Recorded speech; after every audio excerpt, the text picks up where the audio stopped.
Hello and welcome back to the I Like Numbers and F1 podcast, where I like numbers and Formula One, and so I talk about the numbers in Formula One. Today's is about Formula Free Practice 3 and qualifying. Just a quick note on FP3 and then straight into the main meat of qualifying, because that's likely why you clicked. So, let's get straight into it. Free Practice 3 was led by George Russell with a 19.0, followed by Hamilton 6 tenths behind and Leclerc 7 tenths behind in second and third respectively. Gasly completing the most amount of laps with 26, Russell on 23 and Lewis on 22, tied with Norris, Hulkenberg and Colapinto all doing 22 as well. Unfortunately, though, for Sainz and Stroll, not able to complete a lap time, Sainz only completing a single lap, and Stroll not even completing any laps. So let's get straight into it then, shall we, with McLaren. Norris was able to score P8 with 22 laps and a 20.4, 1.3 seconds off, whilst Piastri was fourth with 17 laps of 20.0, 1 second off. It looked like they were at the back, I guess. There's really no point actually talking about the FP3 results. I might as well just tell you the results so that we can move on to qualifying, where I can actually talk about what the drivers said after qualifying. And yeah, so I'll only mention key details from practice from practice 3, if there are any to talk about. Mercedes were first with Russell completing 23 laps with a 19.0, and seventh with Antonelli completing 18 laps, a 20.3, 1.2 seconds behind his teammate, and ended up in the wall, crashing on the outside of turn 2. Just got on the tarmac that is on the outside of turn 1, just after the curb ends. Very slippy, and just sent him into the barrier. A little bit like Bottas's crash from 2019 in qualifying. It wrecked his whole car, and there was a worry that he would not make qualifying. Red Bull, Max was sixth with 15 laps and a 20.1, 1.1 seconds behind Russell, and Hajar was fifth with 15 laps, a 20.1, 1 second off of George. Nothing to report there. I believe their session went pretty smoothly. So we can move on to Ferrari, who were third with Leclerc completing 20 laps and a 19.8, were 0.7 behind, and Hamilton was second with 22 laps, 19.6, and 6 tenths behind. Carlos Sainz for Williams had a bit of a problematic session, as I have already mentioned, finishing P21 with 1 lap and no time. Weren't much better for Alexander Albon, finishing P17 with 17 laps, a 21.6, 2.6 seconds off the pace. The RBs were a little bit less impressive compared to their showing on Friday. Got 12th with Lawson, 13 laps and a 20.8, 1.8 seconds behind. And with Lindblad finished 11th with 15 laps, a 20.8 as well, 1.7 seconds behind.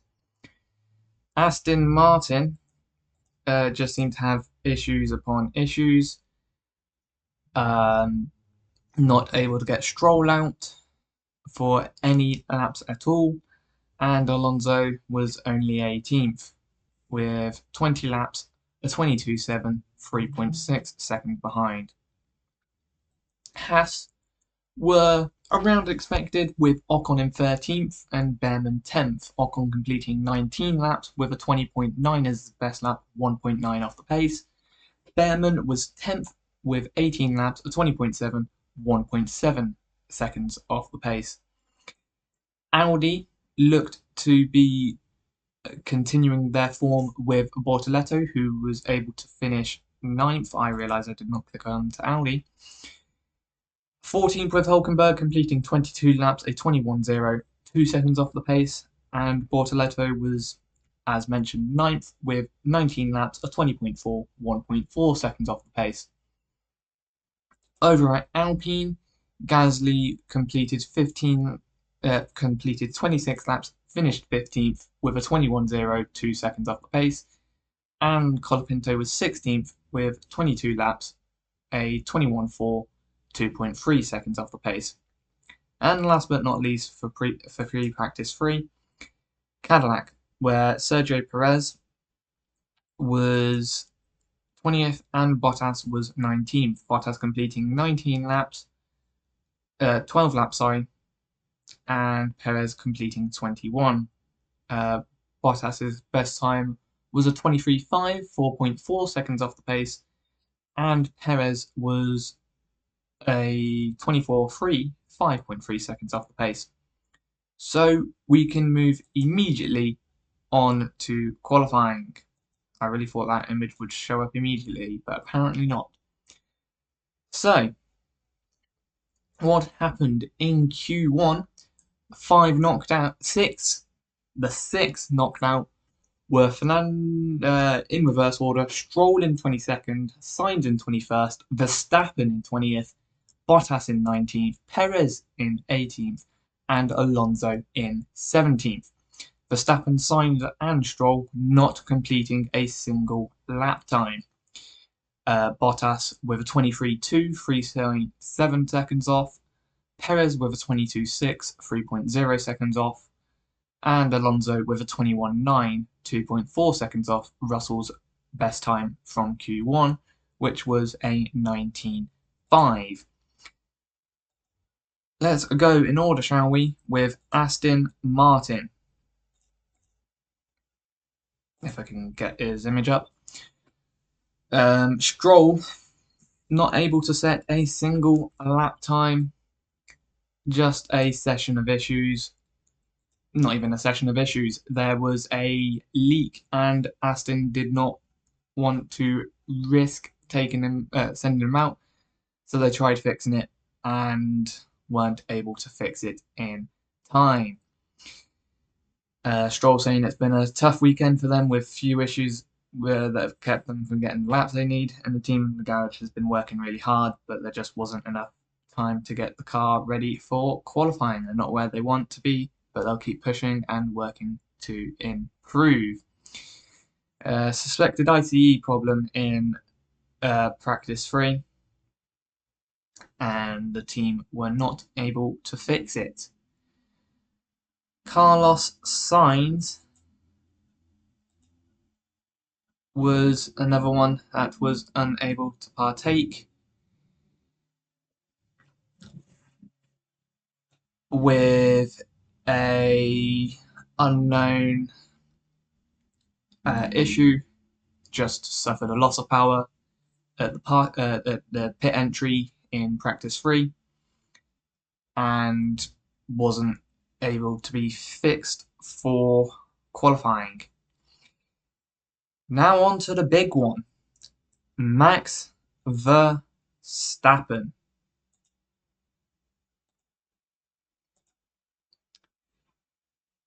And as that image shows you, did not have a fun time in qualifying.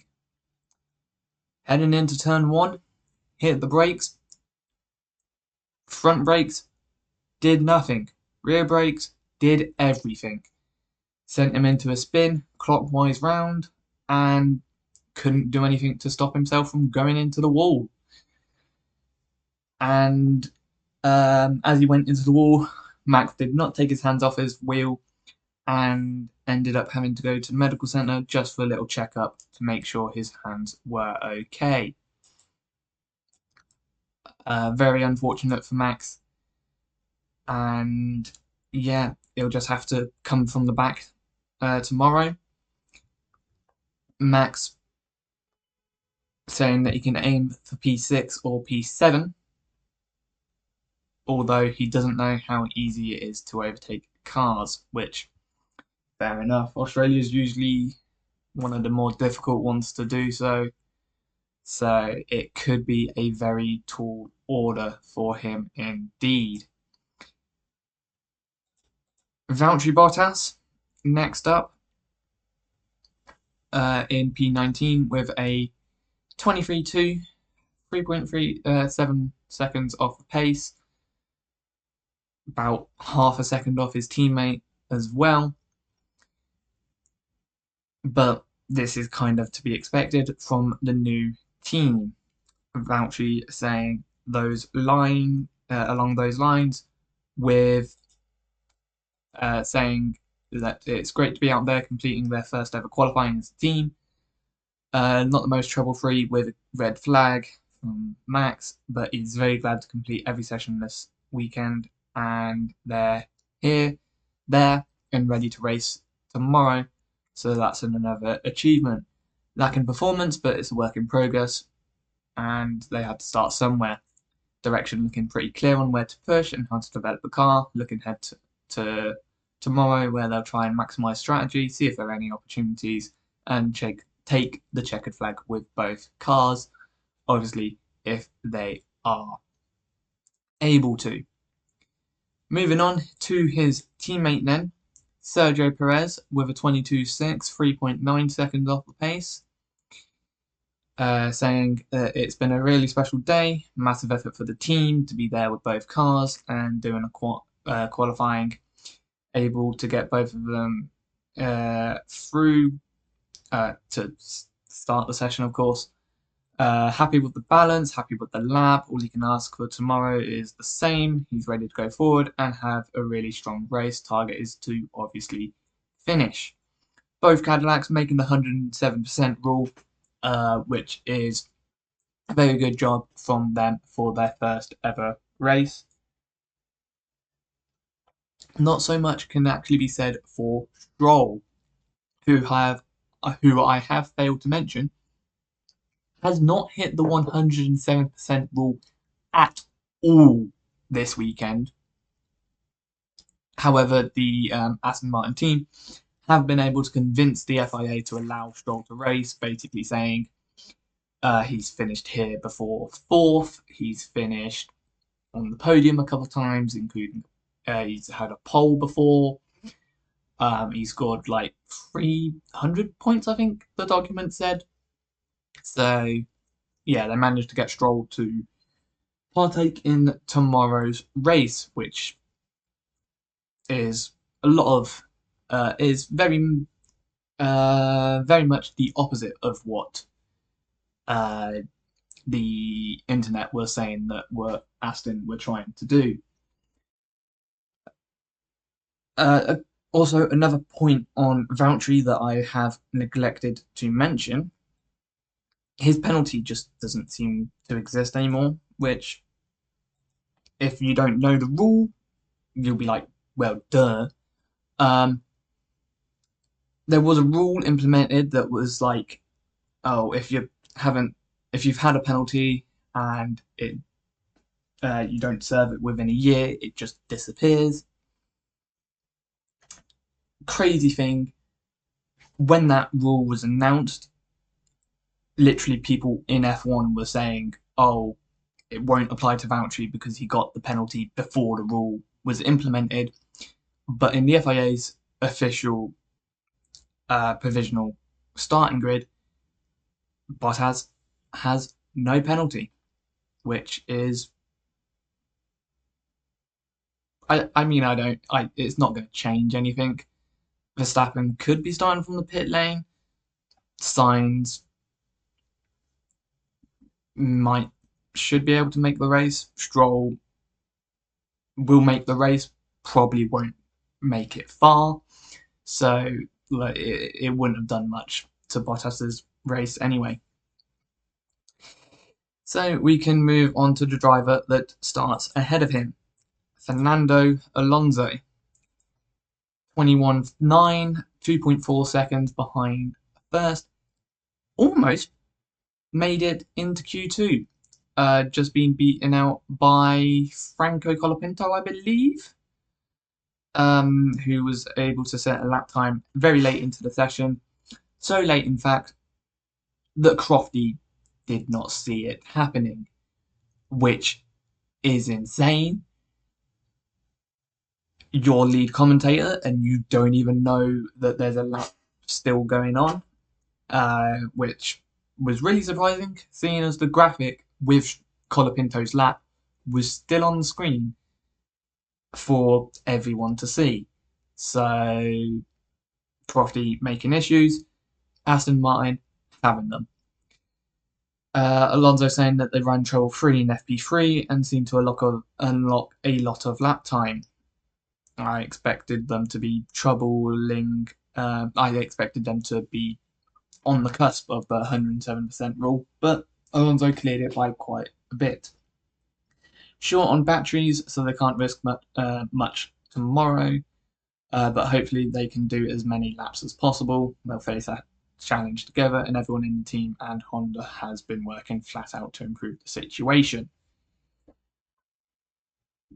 So there is Q1, and we can move on to Q2, where I don't believe there are many big issues, and the 6 knocked out were Franco Colapinto, Alexander Albon, Pierre Gasly, Esteban Ocon, Oliver Behrman, and Nico Hülkenberg in P11. Starting off with the Alpine of Franco Colapinto, P16 with a 21.2, 2.3 seconds off the fastest lap in the session, and making it through to Q2. Obviously, wasn't the easiest of days, he said, and not the easiest weekend so far, where they've struggled immediately out of the box, and it's not where they wanted to be or expected to be after the test in Bahrain. Some of the other teams look stronger than they thought and have taken a step up. There's a lot of work going on behind the scenes, and they've already made positive progress from where they started on Friday. These cars are still brand new, so there's a lot to learn and understand at each track, but it looks like they're lacking a little bit everywhere in comparison to others, but they have a good idea on where to prioritise and improve. They aren't giving up, and he thinks that they can move forward in the race tomorrow, where there should be opportunities to overtake, and it has been shown to be a race where you just have to survive and you can get to the checkered flag and pick up a reward. So they'll be focusing on making a good launch and keeping themselves in contention. Franco obviously talking about last year, where many things happened, many retirements, including one from the guy he replaced, Doohan, and then a couple of years before, where Magnussen's crash late on in the race into the wall caused a red flag and a race restart with 3 laps to go, which then resulted in at the time the two Alpines at the time crashing into each other and taking each other out from the race. But that's something they're looking to not repeat. So next up we have Alexander Albon from P15, 20.9, 2 seconds off the pace. Maximise as much as they could, and after they struggled with some liability issues this weekend, he says. They limited in some practice sessions, so to make it into Q2 was a decent result. There's a lot of work to do, and it's not an overnight fix, but they'll keep pushing and look to solve the reliability issues that they've identified.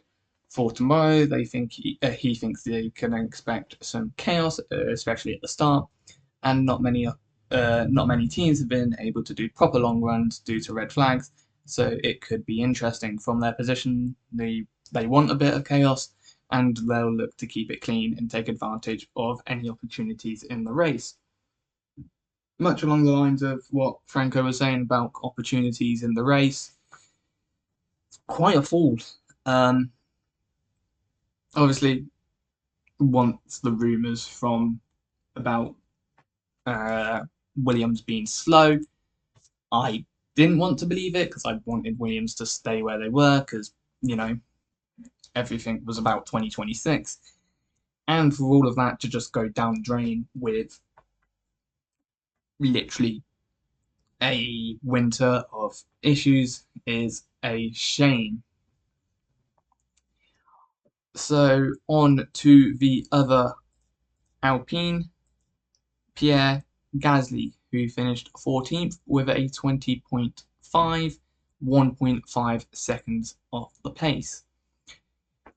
He says they are all disappointed by the end of the result today, and they certainly expected much more. It's been a challenging weekend so far, with limited running at times, and the car has not felt great as it did in pre-season testing. So it's important for them to understand why that is and find some improvements. In terms of his qualifying laps, he felt he was on the limit and was pleased with his speed and application on each push lap. They are managing some big changes this year with tyre preparation and engine management, as is everyone, and there's still many things to learn. It's not the way they wanted to begin the year, and there's more cars in front of us than they would like. We have the race tomorrow. They have the race tomorrow, which does have a lot of uncertainties going into it. We know the start will be important, and he's focused on doing everything he can tomorrow to improve today's results to see what they can come away with. I didn't expect Alpine to improve that much. I think I've said it before on this channel. A lot of people did, which was surprising me.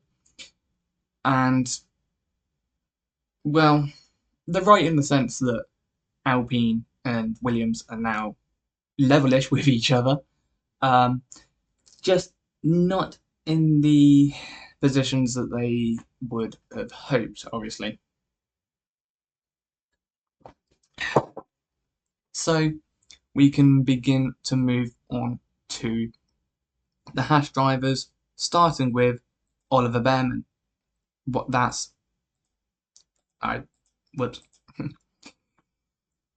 Ocon, sorry. Ocon finishing P13 with a 20.4, 1.5 seconds off the pace. Ocon saying it's disappointing and they definitely had more to give. He got out the car and the team told him that there was potential loss of rear downforce that correlated with what he felt, as he had a lot of instability on the last run. If he improved the final run, then they probably could have gotten into Q3. So it's a shame that they are where they are, but they'll look into it and hopefully come back stronger.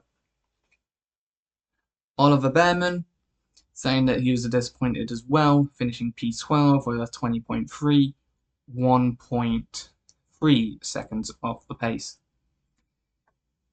Disappointed that there were such fine margins, but overall he has to say that he's proud of the team and the collective effort that has been made to get the car where it is. Confirms their feelings from Bahrain, which is that they have a solid baseline, and that's positive. It's tough and it hurts to miss out, but with the complexities of the new regulations, they're really up against it. The job the team has done has been incredible, and the only way is forwards.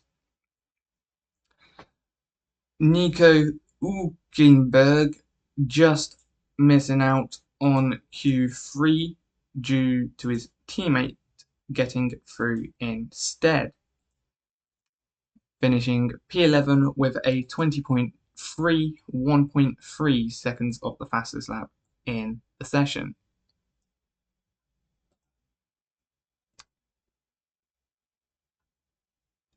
It was a bit of qualifying for them. They had a few things to manage early on, and so it took a bit of time to find a rhythm. In the end, he had one clean shot in Q2 and managed to put it together well, which put him 11th, a solid place to start from. And there's a lot going on in the cockpit with energy management, tyres and traffic, so it keeps you fully focused every lap, but they're learning a lot each time they run. Overall, it's positive for the team. The long runs yesterday felt encouraging, and they're in a good position heading into the race. With these new cars, there's still plenty of unknowns, so tomorrow could be quite open, and they'll aim to make the most of any opportunities. Obviously, not in the same starting place that they were last year, but they'll be looking to repeat what they had last year with Nico getting some amazing points after a chaotic Grand Prix. So now, with that done and dusted, we can move on to Q3, or should I say the bit in between Q3, because as Q3 was ending, Bortoletto was coming into the pits and had an issue. His car was slowing down and grinded to a halt in the pit entry, which caused a big problem to the two cars behind him. Lawson was following Bortoletto into the pit lane, knew he was there, and was just staying behind him, not risking an overtake to try and get past. However, Arvid goes into the pit lane, blind corner, and guess who's there? Liam and Gabby. Almost shunts into the back of his own teammate and the wall, but managed to get away with it. Massive lockup on the tyres, thinks that he's damaged his front wing, but I believe he was able to get away with it. Someone that wasn't able to get away with it, though, was Gabby Bortoletto, finishing 10th in Q3 with no lap time set.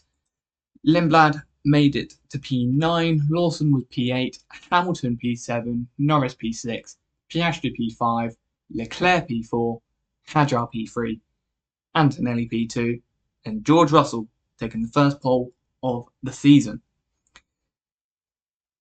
So I've already talked about Bortoletto quite a bit. 10th in Q3, no time set, but it's still a pretty decent showing to get to Q3 in the first place, especially since that engine is completely new. Been a very positive weekend qualifying for the team, being in top 10 in our first race as Audi is something they can all be proud of, especially considering the amount of work that's gone over the winter to bring the car together and make it competitive, and to build a new power unit from scratch. Of course, it's frustrating to not be able to take part in Q3 after making it through. They don't know exactly what caused the issue at the end of qualifying, and he just started to lose gears in the middle of the lap and could not make it back to the pits, so it's something they will analyse with the team. From what they've seen so far, it does not look like a major problem, and hopefully they can fix it for tomorrow. The car has shown good potential, and he doesn't think many people expected us to be fighting for a top 10 position so early, so it's an encouraging start. Now the focus is on tomorrow. Starting from P10 gives them a good opportunity, and hopefully they can have a strong race and fight with the cars ahead.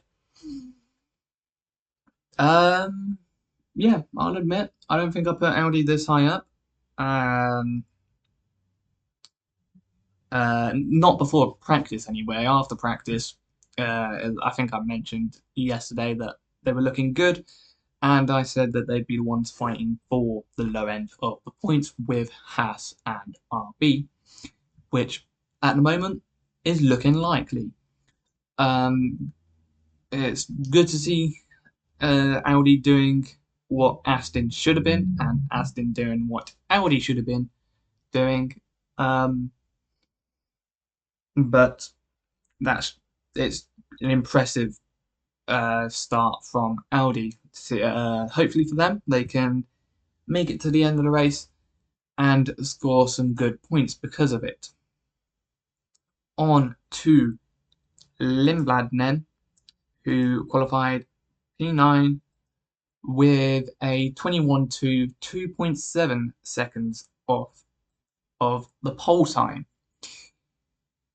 Pretty good, decent showing from Lindblad in his first qualifying session, saying that he thinks all weekend they've been pretty competitive. He was trying not to get too excited after yesterday because they didn't know if things were going to change or if other teams had more in the pocket or whatever.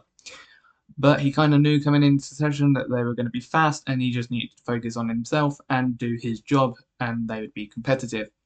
The team's done a phenomenal job, and it's pretty impressive to have two cars into Q3, especially from where they were in Bahrain.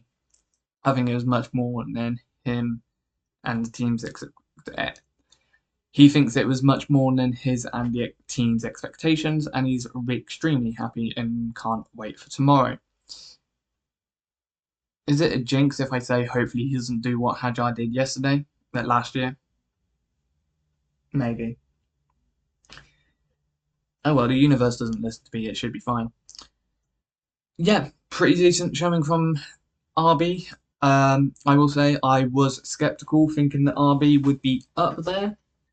But they have surprised me, and I'm pretty impressed that they have done so. Lindblad was looking better than Lawson all weekend, but when it came to it, Lawson just, not even just, it was quite a big margin to be honest, making it ahead of Lindblad, which, to be fair, Lindblad probably wasn't pushing so much, seeing as the only driver he could realistically beat would have been his teammate, because of Bortoletto not taking part, not being able to take part in Q3. Speaking of, Liam Lawson in P8 with a 19.9, 1.4 seconds off the pole time. He says that he honestly oh my god, he thinks honestly where we thought we'd be this weekend was probably not there, so pretty happy with that. He thinks that the start quality was a bit tough, a bit rough, so finally sort of pieced it together towards the end. Tricky from where he sat, it was actually hard to put a lap together. He kept locking up, making mistakes, and they had quite a quick car, so it was a little bit unnecessary, to be honest. But towards the end of the session, it got a bit more together, saved a new set for tomorrow as well, which is positive, and they didn't run a new set in Q3 as everyone else around us was already out. So basically just confirming what I said with Lindblad. Didn't need to push because the only guy you were fighting was your teammate. So we can move on to the top teams properly now with Lewis Hamilton for Ferrari. P7 with a 19.4, 9/10 off of George Russell's pole time. If you would have told me that this was just Lewis having issues again, I would have been like, oh, that's a shame. Hopefully he can sort it out soon. But if you then told me that Leclerc in, spoilers I guess, in fourth was also 8/10 behind, I would have just shot you right there and then if I could. Today's result is not where they wanted to be or expected to be, Lewis says, mainly because they lost execution at the important stage of qualifying. Whether the car felt solid and there's clearly more potential than the final position suggests. Now it's about understanding the issues, staying composed, and making the most of tomorrow. Yeah, I expected more from Lewis. I kind of expected more from the team in general, to be honest, especially seeing as they were setting purple sectors through Q1 and Q2. Wasn't able to quite line it up in the final part of qualifying and paid the price for it by starting P7. Literally a tenth and a half, 2/10, and he would have been third. And to say 9/10 behind first, 2/10 behind third. We'll get to Mercedes in a bit. But next up is McLaren, with Norris starting P6 with a 19.4, 9/10 behind George Russell. I thought McLaren were going to be better. I could not understand how McLaren would be behind Mercedes after being ahead of them for a good couple of years now. but they are behind and not looking like they're not going to be able to challenge Mercedes, sorry, to defend either title. Overall, Lando says he thinks P6 is a reasonable starting position for tomorrow. What? Given some of the issues that they had going into qualifying, he's not happy about P6. Okay, never mind. He does think P3 was doable, given they lost some performance after being hit. Oh, of course, yeah, after hitting some debris. But having missed a lot of time in FP1 yesterday, alongside some other challenges, it's not a bad starting position. They're in the mix, which is where they want it to be, so they'll prepare for tomorrow and focus on doing what they can to do to move forward. Yeah, that's something I failed to mention at the beginning of Q3. Kimi Antonelli left the pit lane on one of his early runs with a fan attached to his car. Wasn't attached for very long. One part of it went flying out of turn one, ended up in the gravel trap, stayed there. The other part of the fan left the car, exit stage right on the exit of turn two, bounced off the wall and on the road a couple of times before eventually resting just on the left hand side of the racing line. Not an easy thing to see, and Lando can tell you that because he drove over it with his front left tyre. Miraculously, barely any damage to his front wing. There's like a little crack in the front end plate. Would it have cost him a bit of performance? Obviously. May enough for P3? Potentially. About a tenth and a half. Could have. You never know. Depending on how that front wing acted during the lap as well, it could definitely have been possible. So, on to his teammate then, Oscar Piastri. The Aussie at his home GP, P5 with a 19.3. I was right in the sense that he'd beat his teammate. Incorrect in the sense that it would be for fifth. Reasonable qualifying, he says, pretty smooth, and we're about where they thought they'd be in the pack. They're lacking a bit of performance, and he thinks P3 was on the cards, but they're still learning with every run, and these new cars, so there was still some lap time out there. Good base to build from, and they'll see what they can do to get on the podium tomorrow. As I said, I expected more from the McLarens, didn't produce more, and McLaren are P5 and P6 because of it. Which, yeah, when you actually look at the gaps to the guys around them, it's not that bad. Until, if you ignore P1 and P2, it's not that bad. So let's get a little bit closer to P1 and P2 then. Starting with Charles Leclerc in P4. My boy was looking on for pole a couple of times in practice one in Q1 and Q2. Couldn't even get third. P4,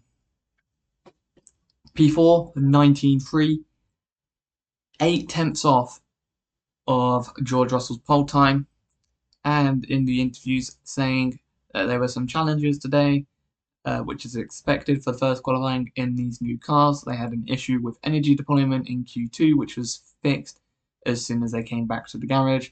They'll take what they learned today and move forward to. We'll take what we learned today forward to the next qualifying for China next week, of course. Difficult to make any predictions now. It's the first weekend of the new regulatory cycle and a championship that will be won by development. The race is just starting. They're very focused on that and will extract everything they have from their current package, and it'll be interesting to see how the other teams will manage the race tomorrow. Leclerc refraining from talking about how disappointing it was for P4. 8 tenths behind.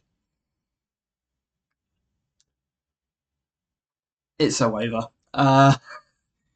It was so frustrating watching the race, but that's how it goes sometimes. That's just how the cookie crumbles. On to P3 then, where I owe a man an apology. Isaac Hadjar. Don't know why that image flickered back on. P3 for your first weekend in the Red Bull. Very, very good job, mate. Very impressed by that. 19.3, 7 tenths off of George Russell. Very happy with that result. Crossed the line on that final lap, and he knew it was a good one. It was a perfect start to his career with the team. Going into qualifying, it's not something that they expected, so they can be really happy. We kept on improving after every run from the first lap in Q1 to that final one. The car and himself got better each time. They managed to find the consistency that they didn't have yesterday, and throughout he felt a strong car underneath him in both the chassis and the power unit, and they've put themselves in a strong position for tomorrow, and they will see what they can do to hold off those behind him. Yeah, as I said, I need to owe this man an apology. I honestly didn't think he would be doing that well. Proved me wrong, and has managed to go P3 and handed the second driver Red Bull curse over to Max. That is a joke. Apparently, some people online did not realise that. I saw someone joking about that, and someone else literally got so mad and didn't understand the joke, which is why you should never look online for opinions. They're terrible. Why are you listening to mine? So, yeah. Very good job from Hajar. Hopefully he can continue this on for the rest of the season and into next season. So, shame that it had to come at the cost of all that came before him, but that's how it is in a performance-based environment. So now we can move on to the front row, beginning with Kimi Antonelli. Crashed in FP. Did I even mention that? Crashed in FP3. Yes, I did. Took off his whole rear of the car. Almost didn't make Q1. Managed to make it thanks to the red flag caused by Verstappen. And then obviously with the fan in Q3. Luckily for him, only a fine for the team and no grid drop. Obviously not what they want to do, but P2 with an 18.1, just under 3 tenths behind his teammate. Pretty decent first qualifying from them. Kimi agreeing that he clearly likes to make his life difficult. They were on the back foot after his crash in FP3. But today, the heroes are the mechanics and everyone in the garage. He cannot thank them enough for repairing his car in time for qualifying. They were so tight on time that we weren't even able to set up the car properly. Hopefully that means that in weekends to come, they are a little bit closer between two teammates. But they still gave him a rapid machine that enabled him to lock out the front row. Now they have the chance to fight for a good result tomorrow. There are no points scored on Saturday, and it will be a long Grand Prix with these new cars. It is only the first race of the only the first race of the year, and there is still lots of unknowns and things that can trip them up. They will need to do a good job tomorrow to turn this positive into a good points haul. He's excited for the challenge and to get the season underway properly. And last but not least, the man of the moment, P1, George Russell, with an 18.5. 3.5 seconds off of the pole time from last year. Obviously, these cars were a lot slower with all the clipping and everything like that. But George, obviously, very happy. Everything came together well today, he says, and the team did an amazing job. They got the car into a good place, and they know that they've been historically quick in cooler conditions. Everything fell their way, and they were able to convert that into a pole. Equally, they know that they had the advantage today, and that is not the true gap to the competitors. Yeah, it's bigger. The team at Brackley and Brixworth provided them with a really strong platform to build on that. But if they want to win this championship, they'll need to improve the car in several areas. Shut up. You're so far ahead. That's rude. I should not be saying that. Well, if you came here for non-biased opinions, you're in the wrong place. If you came for non-biased opinions, you should not be on the internet, because the internet is always going to be biased. Me towards Leclerc and Hamilton, Leclerc and Ferrari. My brother towards Norris and McLaren. It's just the way things go. But I should tone down on the George hate. I don't know why I don't like. I just don't like George the driver, and I just don't agree with how he races people sometimes. Anyway, back onto his quote. The team at Brackley and Brixworth have provided them with a. Oh yeah. They'll need to improve the car in several areas. This is only the first qualifying session of the season, and everyone is still on 0 points. They'll do their best to convert P1 and P2 into a strong result tomorrow, and it will be a long afternoon. But they'll see what challenges get thrown their way, and they had good long run pace on Friday, but they need to execute it well if they want to fight for victory. Finishing off with, let's see what we can do. I'm sorry, George, but I don't see a way in which you easily lose P1 and P2. Had Max got to Q3, I would have been a lot more happy about this season's prospects. However, 7/10 to the rest of your competitors that you thought you'd be fighting this year is not a good look for Formula One. Many people have said this already, and I've seen that, but I am not looking forward to the fight for the championship this year. If George gets it, fair enough. He beat his teammate. If Antonelli gets it, fair enough. He beat his teammate. I would rather have had a title fight with multiple cars, with Leclerc winning out in the end. But I didn't ask for it hard enough, so I'm not getting that.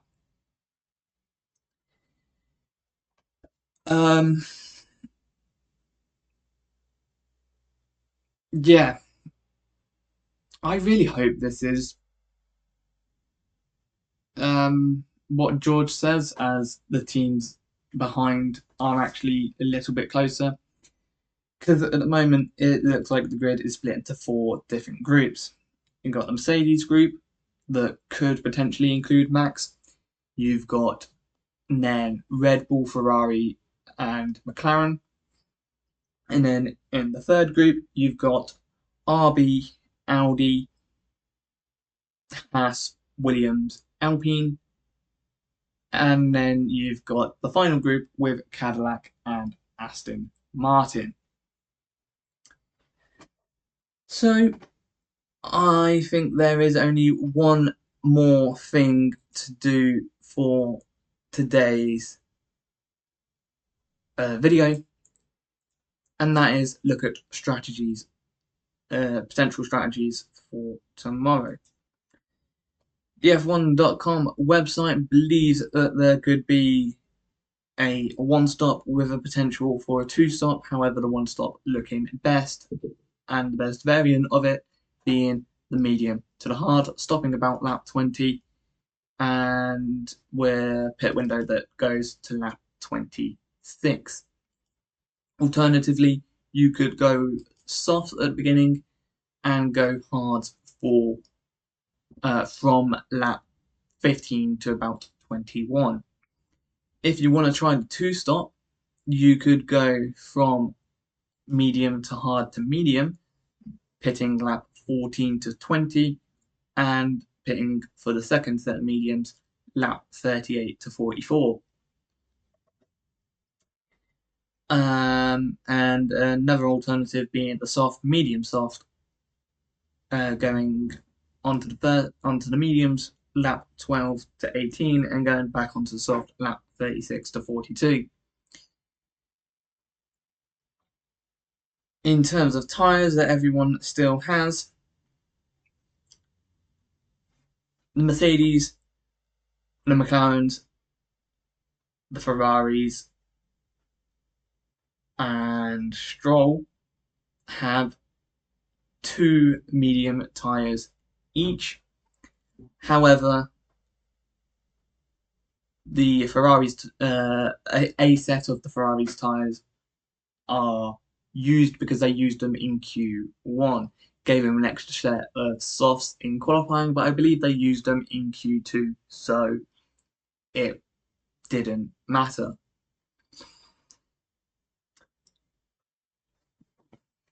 Everyone then with one set of hards, apart from the Red Bulls and the Audis, who have 2 sets of hard at the expense of an extra set of softs for the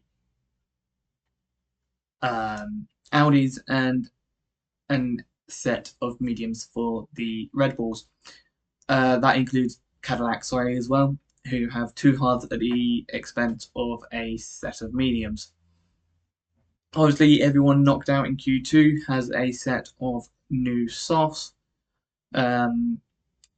Bortoletto also has an extra set of new softs with 2 used sets of softs.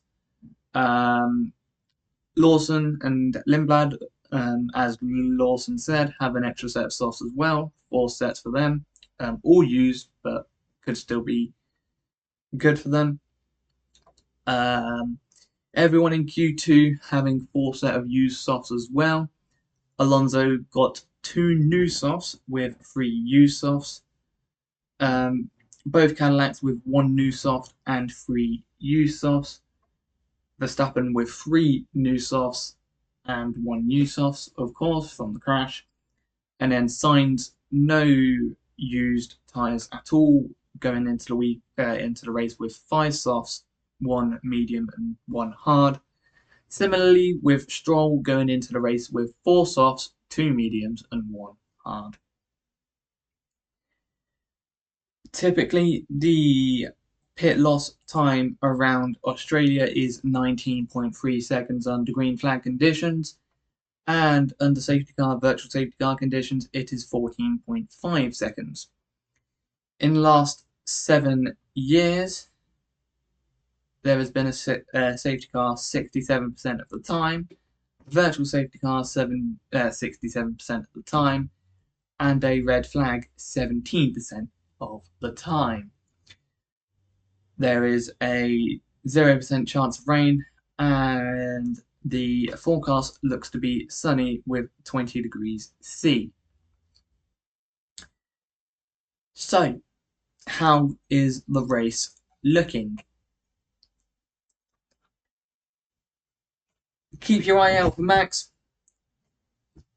The interest is going to be in the middle of the pack, and if Ferrari still have their Mario Kart boost, it could be an entertaining first stint before Mercedes get Ferrari in the pit stops. Could also be interesting with reliability, could have any random car failing to finish, which doesn't include the Astons because they will fail to finish, and could end up with a surprise podium for maybe someone. Unlikely. I don't think that everyone in the top 8 is going to have reliability issues. So I think we'll have to wait for the first midfielder podium of the year. hopefully we do get one, but it could be possible.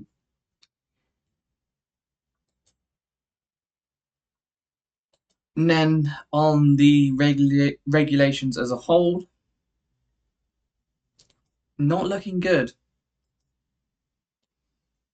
Every driver, F1.com won't say it, but every driver has complained about the rules, saying it's difficult to, it's not fun to drive, making mistakes, and just everything that Max was saying a couple of years ago, because Max knew that this was going to be a problem. Can they do anything about it? No, which is the most annoying thing. They can't do anything about it.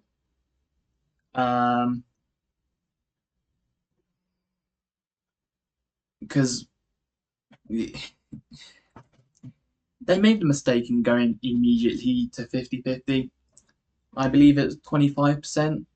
Should have increased it by 5 or 10%, go to 30 or 35 first. Would they have been able to get Audi? No, but I think that's fine because Sauber with Audi aren't the 11th team. Cadillac would have been joining anyway, I believe. Audi only joined because of the power unit stuff, which is annoying because the sport should be looking at the driving side more than the financial economic stuff because they are already loaded, as far as I'm aware, with that Middle East money. Um, but who knows? I don't see them changing anything soon. They can't.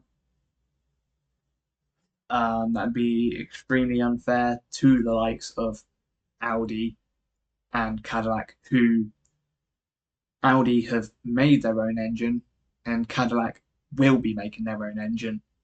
You can't just change the engine regs. Um, so yeah, I hate to be a downer, but that's the way it is.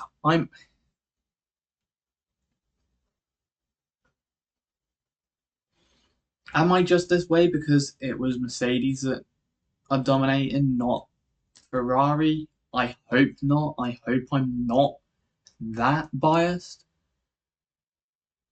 Um, Obviously, I do have the potential to be that biased. I just hope I'm not. So, yeah, we just have to wait and see tomorrow. Hopefully, it's a good race. I will be watching the midfield and hoping that the drivers I put in my fantasy team do well. Other than that, I've got nothing more to say. So, I hope you enjoyed me rambling about F1 for an hour. If you stayed here for the whole hour, why? Um, so, yeah, hope you enjoyed. If you did, join me again tomorrow when I will talk over the results of the race. And if you didn't, then you don't have to ever see me again because YouTube has a feature that says don't recommend channel. Although I've heard it doesn't work sometimes. I don't use it much, so I don't know. But yeah, that's it from me. Hope you enjoyed. Bye.